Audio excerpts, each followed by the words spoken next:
Rémi, le risque zéro existe-t-il? Alors maintenant, on dit que c'est vrai qu'on prend des précautions extraordinaires. Maintenant, il y a un staff pour étudier toutes les questions, surtout sur l'identification des risques.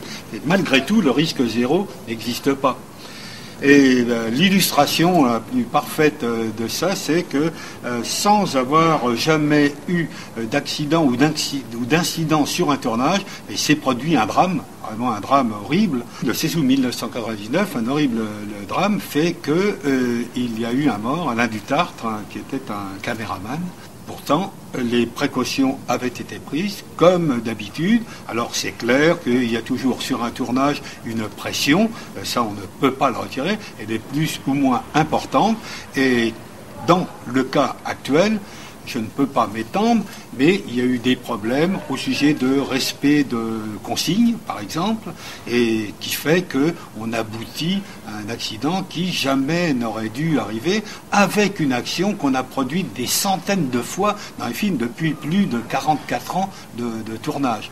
Et c'est ça qu'il faut absolument éradiquer maintenant. Alors maintenant, il y a des nouveaux règlements et des nouveaux respects des règles. Et là, en ce qui me concerne, je n'ai pas transgressé de règles, j'ai toujours fidèle à ma manière d'agir, qui a montré et porté ses fruits pendant quand même une participation à plus de 1000 films jusqu'à présent. 1400 ? Oui, 1400, 1200 films, mais maintenant on est passé du fait où, à l'époque où j'étais moi tout seul pour assumer ces films, alors que maintenant j'ai une équipe avec mon fils, petit-fils, mes deux fils d'ailleurs. Lors de ce tournage de Taxi, vous aviez fait des essais? Non, mais il y a eu, bien sûr, mais il y a eu le processus habituel, ce déroulement habituel. J'ai vraiment transgressé aucune règle à ce moment-là. Alors, il y a eu des choses qui ont été faites, et à partir du moment, si je n'avais pas été d'accord sur une manière de procéder, c'est clair que j'aurais dit niet. Mais ce n'était pas le cas.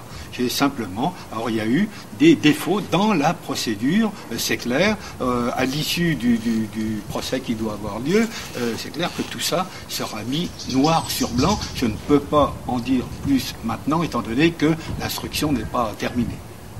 Mais vous croyez en la justice? Ah, mais absolument. Non, absolument. Tout ce que j'ai pu voir jusqu'à présent, d'ailleurs, dans les interrogatoires, à partir du moment où j'étais mis en examen, on a accès au dossier, et là, on peut se rendre compte complètement de ce qui s'est passé, du déroulement de ce qui s'est passé, et c'est clair que cette affaire-là aura permis d'aller beaucoup plus loin dans le domaine de la sécurité, et surtout dans le domaine de la responsabilité de production. Vous sentez-vous responsable ? À partir du moment où j'ai donné le signal de départ, ça veut dire que j'ai une part de responsabilité dans cette histoire. Mais il faut que chacun prenne ses responsabilités. Alors ça, c'est ce qui sera à établir bientôt. Voilà, vous n'êtes pas tout seul. Je ne suis pas tout seul, je ne veux pas être tout seul. Il n'y a aucune raison pour que je sois tout seul dans cette affaire-là, évidemment.